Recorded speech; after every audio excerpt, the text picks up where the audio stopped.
Good afternoon. Welcome back to the channel. Stephen Howson. Hit subscribe if you're new. All United news, reactions, and anything else that you want to know. Who's asking?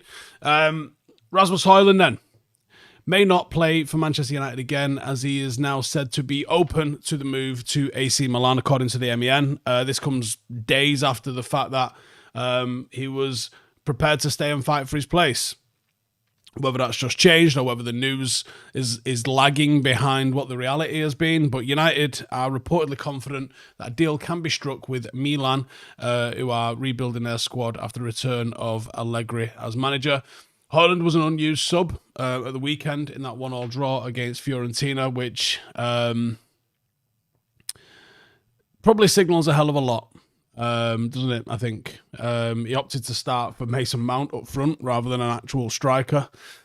It does remain a bit unclear whether it's going to be a permanent deal or a loan. United are looking for somewhere in the region of about 30 million to clear what's left on the book for him. We signed him in July 2023, just 2 years ago, for 72 million. And he's got 26 goals in 95 appearances for United, which is, let's be honest, it's not fucking good enough, is it? Now, Milan would hope to bring him in, where he's on familiar territory, where he did quite well. Atalanta is not too far away from Milan, and he did quite well at Atalanta while he was there. So it looks like the end is nigh for him, and I think it makes sense, to be honest with you. I just did a video with Rio, where I said I would get rid of him, and I would bring in Dominic Calvert-Lewin on a free, just to make sure that we've still got options.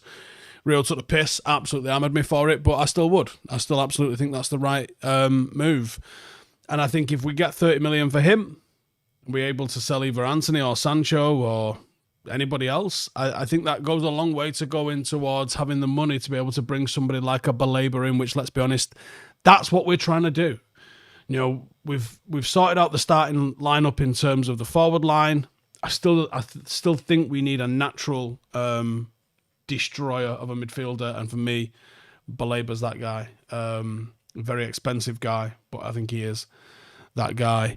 Outside of that, decision making on show again from everyone's favourite widge in Garnacho, picked up by the Daily Mail because they love that sort of shit.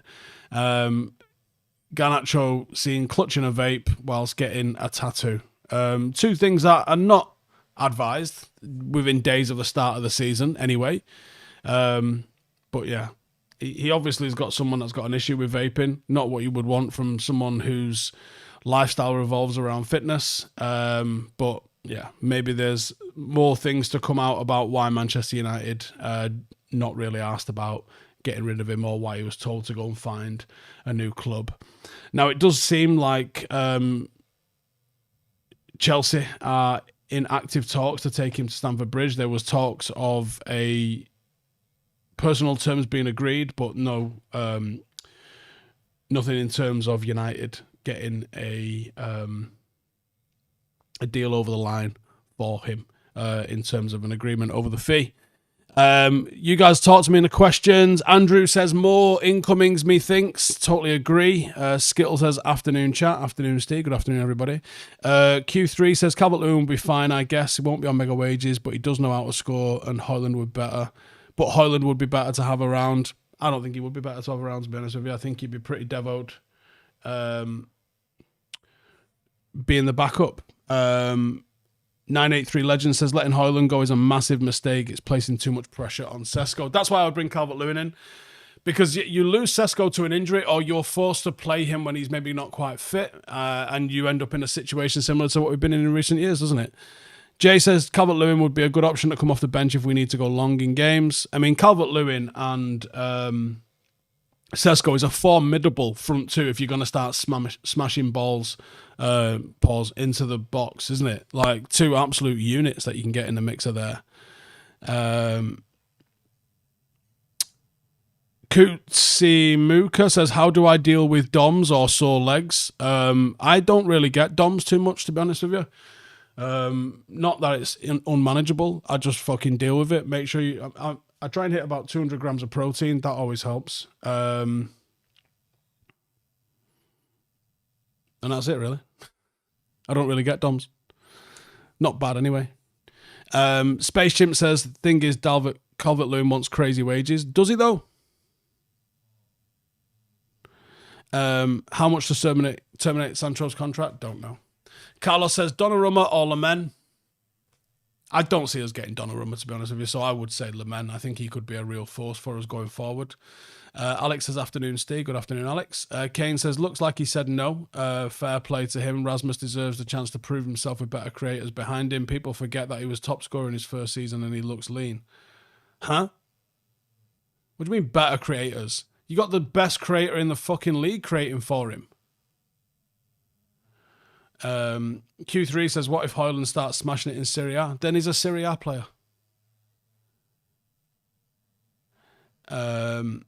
Steven says, I think Amorim was out of order with his we now have a striker comment the other day. His job is to improve players, not shit all over them because we've got a £75 million signing. If a manager's job is to improve players, then why does the transfer market exist? And if Pep Guardiola is the so-called greatest fucking coach of all time, which is what I hear all the time, then why has he spent like fucking $5 billion signing people? Why doesn't he just improve them if that's what his job is? Stephen Harris says, why does nobody unearthing hidden gems like Chicharito bring back Martin Ferguson? Was it Martin Ferguson who found him? 983 says, Rasmus didn't have a great season last year, but so many behind him had a poor season as well, aside from Bruno. Feel like we're being too harsh on Rasmus. That's your opinion, mate. I don't think... Like, I can look at players that are not having good seasons and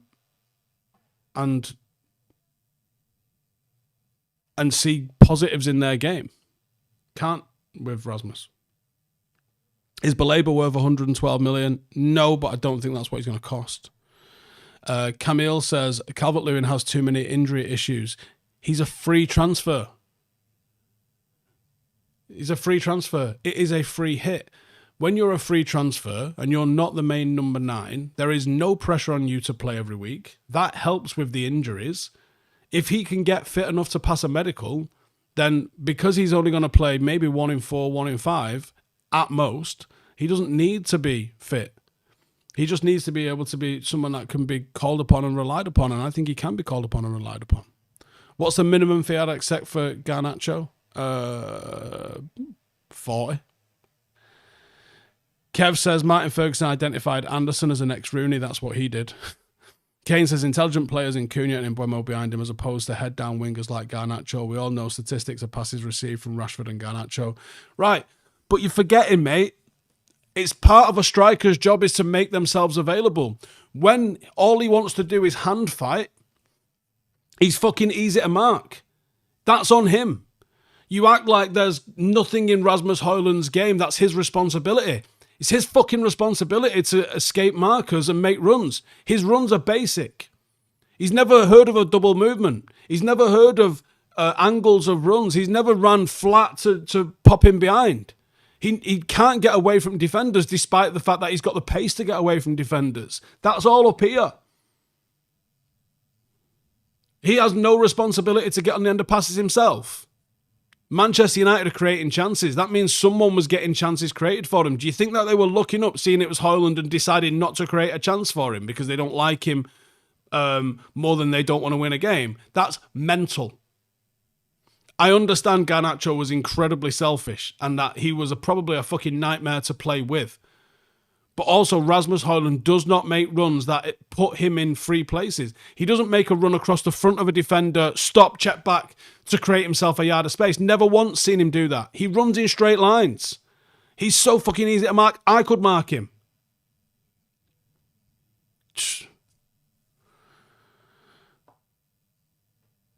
Like Gav says, you don't see the natural striker instinct. And again, it's not even about instinct. You can learn that sort of stuff. He just doesn't do it. Stephen Harris says his movement was the most bizarre thing I've ever seen. He was hampering it all himself.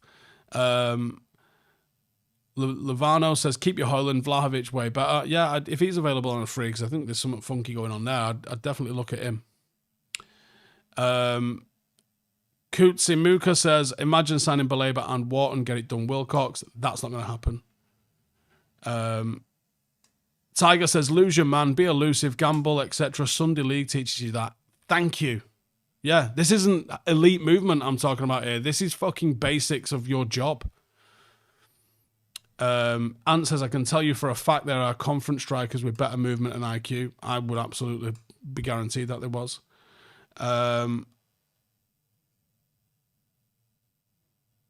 Scott says, do one with your Calvert-Lewin creepy fetish, Steve. It's not creepy fetish, is it? There's a guy that's got a set of skills that we could probably do with for free. Laddie says you couldn't mark him. I fucking could mark him, right? He's quicker than me. There's not even, I've got no pace on me no more. I used to be quick. I'm not quick anymore. But do you know why I could mark him? Because he comes and fucking hand fights. So I'd fucking grab a grip of his shirt and I won't fucking let him go. Because he's coming in to do that. If he decided to run off my shoulder or play behind me, I'm fucked. But he doesn't do that. So I could mark him. And I'm fucking serious that I could mark him. Because I know that he's fucking trying to play in front of me and it's the easiest thing for a defender to deal with. If I can see him, I can fucking mark him. If he's in behind me, he's gone. I've got no chance. But he doesn't do that. Like, someone like a Teddy Sheringham would probably be more difficult for me to mark because he's got the fucking game intelligence to move away from me and have me looking around all the time. Rasmus Hojlund don't do that. He stand in front of you. Do you know how fucking easy it is to mark?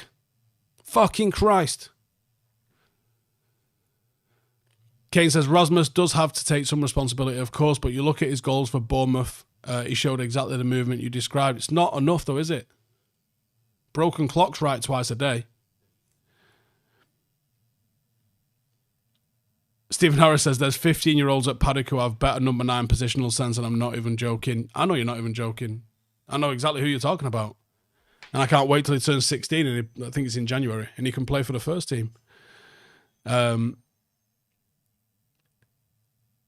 Sir says, Casado went for 115, you never know. Yeah, it's different circumstances and stuff. Up You Get says, that might be your biggest clown take of all time. But it's not, is it? Because refute it. Talk to me in facts. Like, am I saying I could beat Rasmus Hojlund in a foot race? No, I'm fucking not. I wouldn't dream of saying something as ridiculous as that. But could I mark him? Yes. Because that's the fucking problem with him. He's more interested in hand fighting. Like, do you watch us? Do you watch him? Like, look at what he's fucking doing. That's the problem with him, is he started last season doing that and he did not change or evolve his game in the fucking slightest and spent the entire season doing that. And then he's got fuckwits like in this chat here saying, oh, he doesn't get a ball passed to him. Doesn't get a fucking ball passed to him because he's too busy fucking hand fighting and being marked by someone. Why would you pass it to someone that's marked? It's his responsibility to escape his marker and find himself in space. Make a fucking run. Rotate with someone. Occupy the space. Come across the back of them. Like, run across the front of them and check back and find yourself in fucking space. Make the run and then come back. Go long and come short and go long. Like, there's so many fucking things that you can do as a striker that he does not do. If he's in front of me and I can do that, I can mark him. Because he can't walk around my arms. Fucking Christ. What's my views on Garnacho? I think he's got the fucking decision-making of a traffic cone. Connor says, get Benny back. I noticed all 3 forwards dropped off when he left. I think you've got a very fucking strong point there, to be honest. Alex says, some lads in the chat needs to start watching some football instead of playing FIFA. Capo Die says he doesn't use his strength on a pitch and he's only uses strength and loses 8 out of 10 times. That's the thing. He's not a physical phenom.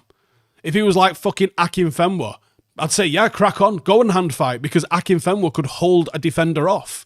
But he ain't Akinfenwa. He doesn't look strong. He's quite tall, but he's not strong with it. Defender's going to wrap him up. And like, how good is your touch when you're being ragdolled by a bigger centre-half? Your touch goes down. Scott says, how often is Calvert-Lewin right? Right. You're misconstruing me saying Calvert-Lewin as the free backup option to you're trying to paint out that I'm saying Calvert-Lewin should be our first choice striker, which is not what I've said. So it's complete fucking misrepresentation of what I'm saying. But in terms of like the skill as a striker, the ability to escape people, the ability to hold the ball up and the aerial threat, it's not even comparable what Calvert-Lewin represents to what Højlund represents. It just isn't. Q3 says 100% with Benny leaving and then Rude leaving. Cody says, why couldn't Baleba and Bruno not work? I still don't think Bruno's a natural for that deep position. Relevi says, Garnacho and Højlund both showed that they struggle to learn new instructions or don't want to. Practically the same circumstances for both. They both repeated bad mistakes despite potential inflated self-worth. Surican says, Rasmus is poor in the air. I agree. Who's the new striker coach? I don't know. Bonobo says, lacks fundamentals as a striker. RJ says 6'3" and gets bullied too. Yeah. Ellis Carr says, Rasmus has the right attitude if he goes and learns elsewhere for a year, especially at a big club like Milan. It could be a lot interesting to see if he comes back. But I disagree that he has a good attitude. I thought his attitude was fucking disgusting last season, to be honest. Especially when he would kick off with others for not passing in the ball, but he wouldn't press. He wouldn't be part of a system that was pressing. I don't think his attitude was good. And if his attitude was good, he would be looking at the holes and the mistakes in his game, and he would be rectifying those holes and mistakes in his game, and he wouldn't be repeating the same mistake week in, week out, and he would have fucked off that hand fight and stuff after 4 or 5 games maximum. There is no chance whatsoever that someone at Old Trafford or Carrington is not telling Rasmus Hojlund to not fucking do that hand fighting shit. Like, I've spoken to people both at the club, other players, other professionals, people at other clubs, and whenever it's come up, it's not come up every time, but whenever it comes up about what he's doing, everyone's like, I don't get it.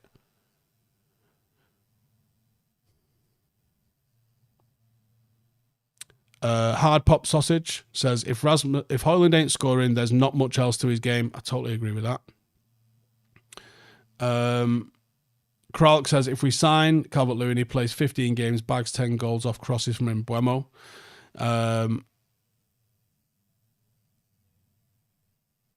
Biscuit Oliver says, Bruno's a playmaking 10 that's played in multiple positions and he runs around like a headless chicken. Either Bruno lacks discipline or proper instructions from the manager.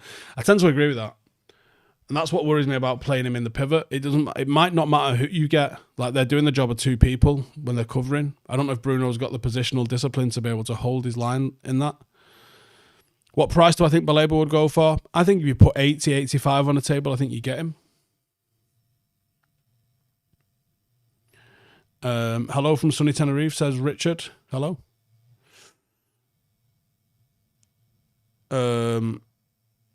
Number 9 Scrum says, Rasmus issues just highlight how damaging being uncoachable is. It's the same issue as Onana flapping in danger zones. I think it is. I think one of the biggest attributes that you've got as a player is your ability to take criticism and instruction and then go and work on it. But then I think you have to look at the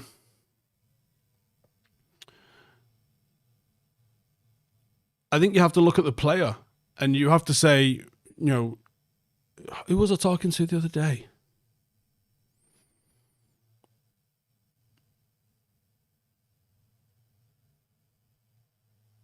Who the fuck was I talking to the other day? I was talking to someone the other day anyway, and they were talking about there's not enough players aren't watching enough football. Younger players not watching enough football. And they're not seeing what proper intelligent movement is meant to be. They're just not seeing it. Black D says, this Højlund take is not it. Swapping him out for Calvert-Lewin is cutting off your nose to spite your face. He's not hit his ceiling yet. That's your opinion, and I absolutely disagree with it.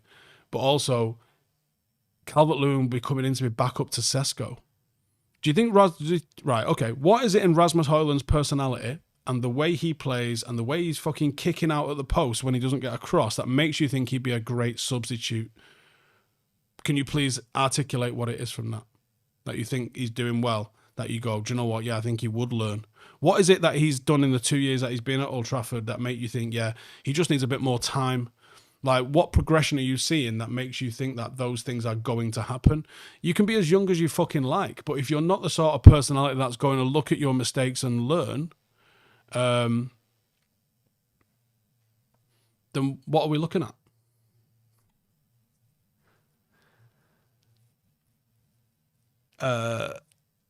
Hassa says, bring RVP in as a coach for strikers. Do you know what it is? RVP might be too good. RVP might be too good of you might need someone who wasn't world class as your striking coach. And the reason for that is sometimes people are just naturally brilliant. And if they're naturally brilliant, they might not have had to go through the process of learning that someone who got to be very, very good by graft got to be. Like, Van Persie might not understand why he was good, which means if he can't understand why he was good, he was just good. He might not be able to tell you how to be good, whereas someone who's maybe not quite as good as RVP but understands what they were trying to do, they might be able to articulate it to you and spot in your game, oh, here's what you're doing. If you did this and here's how you do this, you would be better. Does that make sense? Adam says strikers don't need coaches, it's about instinct. That's not true. That's absolutely not true. And do you know who told me that? Gary Lineker. So Gary Lineker looks like an instinctive striker, right? No, it was reps. It was repetition. Gary Lineker, I don't know if he said this when we was on a podcast, actually, or if he just said it when we was fucking hanging out. Gary Lineker say, I'm going to make a run 10 times. And on the 10th time, 9 times I don't get the ball. 9 times the cross doesn't come in. 9 times it goes over me. 9 times they pass it to the wrong place. But on the 10th time, I gamble on where it should go. The ball actually comes to where it was, and I hit it first time and put it in the back of the net, and people tell me that I was playing on instinct. No, I was playing on movement in the right direction. And he was a pretty fucking good striker, wasn't he?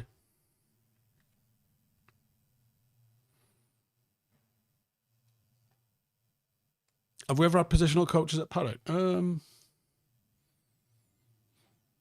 No. Not really, no.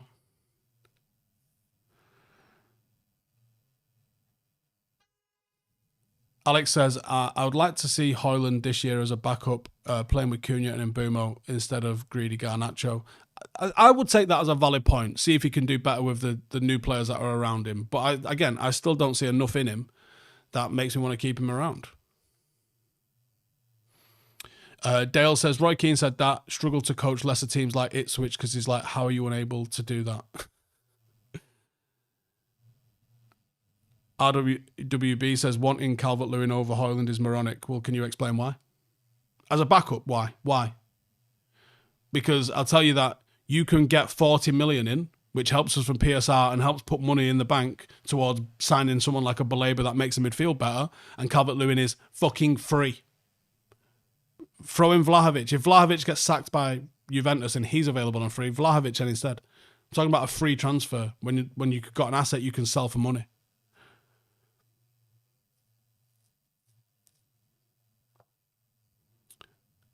Would I take Vardy as a backup? Probably not Vardy, no. But it's the same thinking,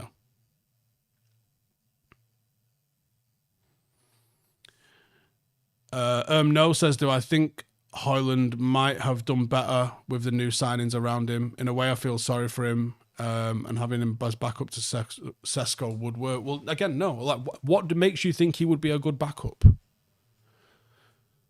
Like, what are you seeing in him that makes you think he's going to learn or be a good backup?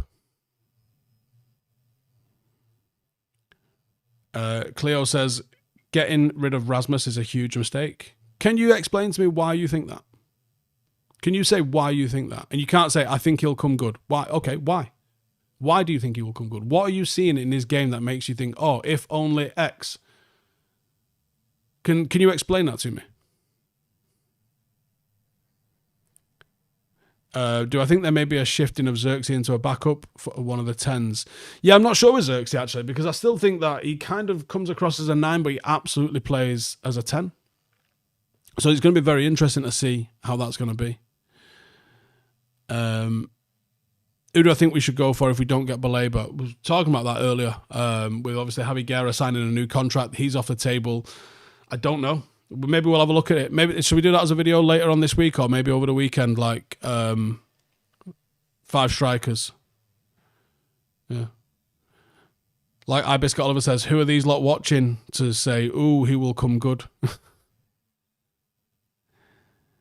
He had a first good season, high goal to shot ratio. Okay, but there's 7 other things that you have to do as a striker.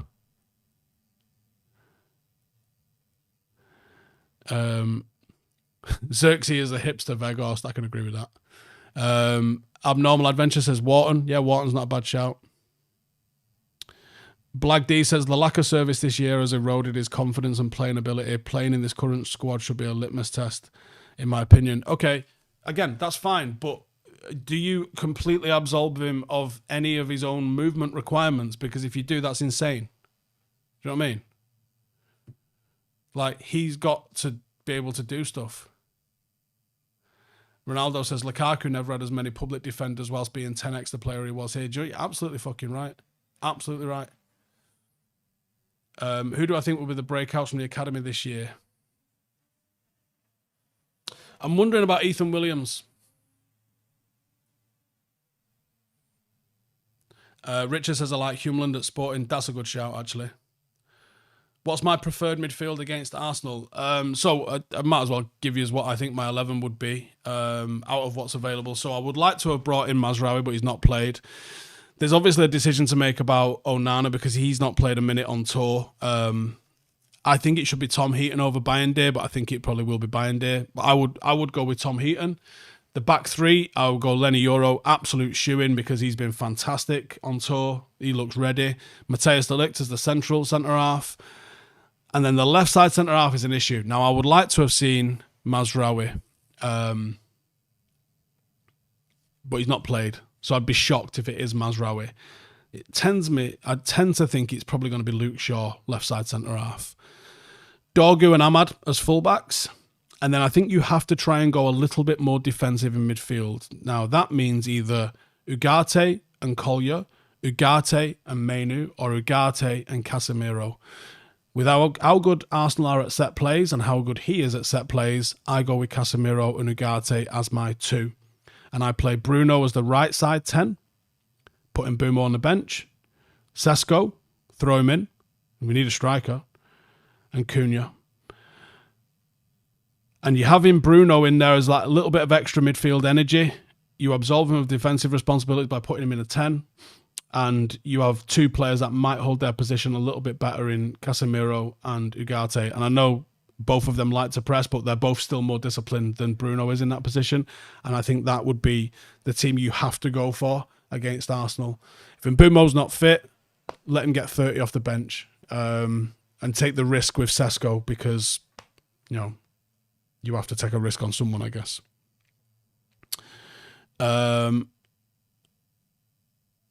Pinch says Maguire, De Ligt and Euro against Arsenal. We need height against Arsenal. The problem is Maguire as a wide side centre-half is not going to do well, I don't think, and I think De Ligt is better as the central. What's happening with Kone? Just a young player.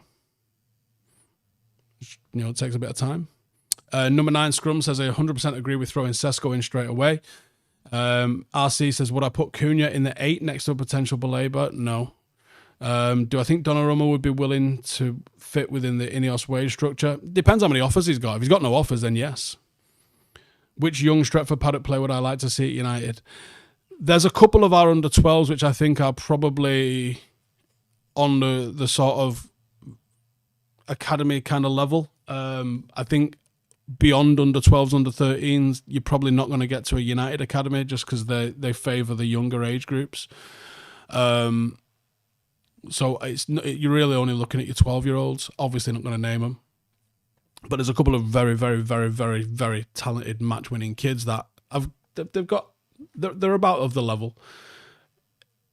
It's going to be 10 years before you see regular Paddock players making it into the United Academy, but you will see it. Give me 5 or 10 years and we'll make that happen. Like Stephen said before, though, we have got a 15-year-old striker that I'm fucking mad excited to play. He's unreal. We played him in some pre-season friendlies, and he trains with the first team, and he'll be an absolute handful very soon. Is there talk of a behind closed doors match? Yeah, I saw that this morning. I imagine that would be tomorrow or Wednesday at latest. No says, no need to save Sesko until later. Amorim literally said we needed him in our last game. Imagine Sesko scores the winner against Arsenal. Imagine he scores a fucking hat-trick. That tweet that the Arsenal lot did saying, Sesko hat-trick at Old Trafford, we will be there. What do I think the chances are for Baleba? I think you need to sell Rasmus Hojlund and you need to sell at least one of Sancho or Anthony, if not both. RC says, are we using hashtag United as a basis to what we want Stretford Paddock to become? I think we couldn't be much different to...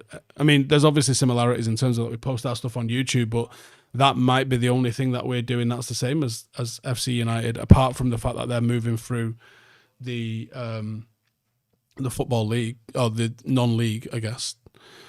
No, I don't think what we in hashtag do is too similar at all, actually.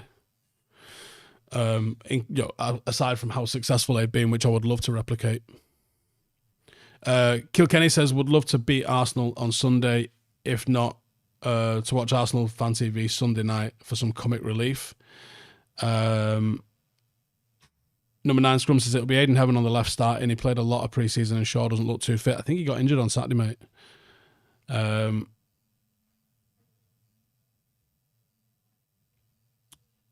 Aaron says, can you give us an update on Mazraoui and Xerxes? Nope. I have no idea what's going on.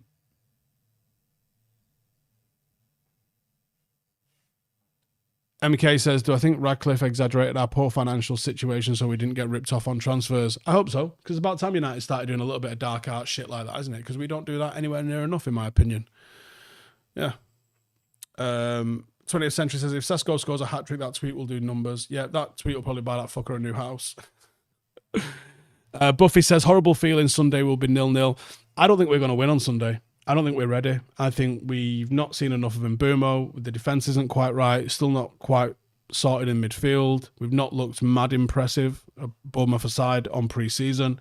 I don't think we're ready. So I think... I don't think we win at weekend. I'm very confident for the season, but I think we're going to need 2 or 3 weeks more at Carrington of training to get into it and to be ready. I don't think we're ready this weekend, but I live in hope. Nefarious says, why not try and loan Højlund to Brighton, sweeten a Baleba deal, give them a sell-on percentage? It's not a bad idea. It's not a bad idea. Lee J. New says, if we don't get a free agent striker in now, we'll end up like Ollie's first season where we ended up rushing to get Igalo in on loan. Yeah, exactly. Let's just having someone on as a backup. Be absolutely sacked. Ant says, don't you find it curious that we've sat loads of staff yet Carrington doesn't have a sponsor? I think something like that could be in the works. Especially with it just being announced. Anyways, I'm going to wrap it up here. Shout out to the fucking tons that have just joined on Patreon. You lot are getting a video, so if you would like to get your questions in, you've still got time to come and join Patreon. If you are a Patreon, then go and check out the latest post, get your questions in, and we're recording that in the next 30 minutes or so. So you've got 30 minutes or so from now. Loads of you have just joined. You're getting more behind-the-scenes stuff, extra things from the new podcast that we've launched over on Stephen Howson Podcast. And there'll be lots and lots more coming as well. So we're trying to get over 1,000 on Patreon. We've added fucking loads recently. If you would like to come and see what all the hype is about, the link for that is in the description. You've got 30 minutes to get your question in, and we'll be going deep on it as well. My whole training program has been uploaded. You can go and check it out. There's rules for sleep, rules around devices. Why do I have 2 phones? Am I selling drugs? Like, whatever the fucking questions is, all of that stuff is in there. Why are we getting up at 5:30 in the morning? Why do I sleep in a sleep mask? Why do we take magnesium over night time? All that stuff. Every fucking thing that you could want to know is all on there. Link for Patreon is in the description. Like I said, I'm not trying to sell training programs and I don't want to coach you, but I'm happy to build a community that's looking for people that are trying to get better and to support each other and what you guys are doing as well. What I'm planning to do as soon as we hit 500, which is, the way this is going, that might be tomorrow. But I've got a strength and conditioning coach who's going to come in and answer your actual questions. And if we can get up to like 750, 800, my physio that I use, that I see every single week, he said he'll come and do some videos with us as well. So if you want like genuine experts, because I'm not an expert, I'm just a guy that's going through it like you lot. If you want genuine experts, that's what I'm trying to build on Patreon. A strength and conditioning coach that's just for you guys on Patreon to answer your questions and a fucking physio. So if you've got any things that you want advice on, blah, blah, blah, answer all those questions and we will answer them. But today it's just me talking about any questions that you've got about the program that I'm doing. Why am I doing that? Why do I do this on that day and that on that day? Anything like that.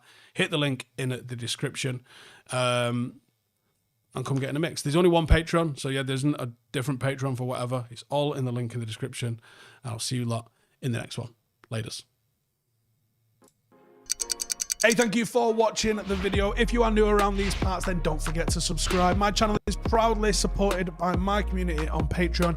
If you'd like to get a little bit of extra content, a Discord group, meetups, five-a-side games, weekly podcasts, behind the scenes, and even an occasional bit of transfer news as and when I get it, then for the price of a pint, you can show your appreciation for the content that we make and get some goodies for doing so as well. Check the link in the description or click the button right here. You'll also find all of my socials here too if you want to follow me on any of those platforms. Nice one.